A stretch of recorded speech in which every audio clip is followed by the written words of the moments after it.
Hello hi नमस्ते हजुरहरूलाई सन्चै छ भन्ने आशा गर्दछु। मलाई कतिपयले व्यङ्ग गर्दै नेताजी, कसैले पत्रकार, कसैले ओहो अब न्युज रिपोर्टिङ गर्न थाले हो, कसैले अबको इलेक्सनमा चाहिँ तिमीले मेयरको लागि लड्नुपर्छ है, अबको इलेक्सनमा चाहिँ तिमीले नेता बन्नुपर्छ है, नेताको लागि लड्नुपर्छ, कसैले वार्ड अध्यक्षको लागि लड्नुपर्छ भनेर नाना थरी भनेर व्यङ्ग गर्नुहुन्छ होइन। तर एउटा कुरा चाहिँ आज म के भन्न चाहन्छु भने नेता, मेयर वा पत्रकार हुनु कुनै मजाकको विषय होइन। यो सबै पदसँग ठुलो जिम्मेवारी जोडिएको हुन्छ। राम्रो नेता, राम्रो मेयर वा इमान्दार पत्रकार बन्न आफ्नो व्यक्तिगत स्वार्थभन्दा माथि उठेर समाजका लागि 100% समर्पित हुनुपर्छ।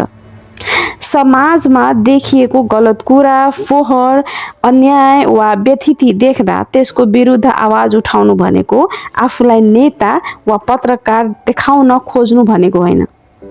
यो एक जिम्मेवार नागरिकको कर्तव्य हो मेरो विचारमा। यदि हामी सबैले मलाई के मतलब भनेर चुप लाग्यौँ भने समाज कहिले पनि परिवर्तन हुनै सक्दैन।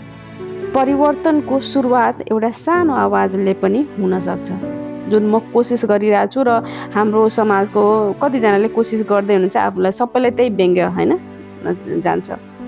त्यसैले म बोलेको वा भिडियो बनाएको देखेर व्यङ्ग गर्नुभन्दा यदि मेरो कुरा सही लाग्छ भने मलाई साथ दिनुहोला, मेरो फोटो भिडियोहरूलाई सेयर गरिदिनु होला, सजेसन दिनुहोला। गलत लाग्छ भने सुधार गर्नको लागि जे छ सजेसन होइन सुझाव दिनुहोला, कमेन्ट गर्नुहोला, पर्सनली पनि दिन सक्नुहुन्छ। समाज हाम्रो साझा घर हो, यसको जिम्मेवारी पनि हामी सबैको साझा हो। यति भन्न चाहन्छु। जसले व्यङ्ग गर्नुहुन्छ, जसले उपहास गर्नुहुन्छ उहाँहरूलाई एकदम धेरै धेरै धन्यवाद मात्रै भन्न चाहन्छु। अरू त के नै भन्नु र, जस्ट त्यति हो कि त्यति भनेर पनि मेरो भिडियोलाई सेयर चाहिँ अवश्य पनि गरिदिनु होला।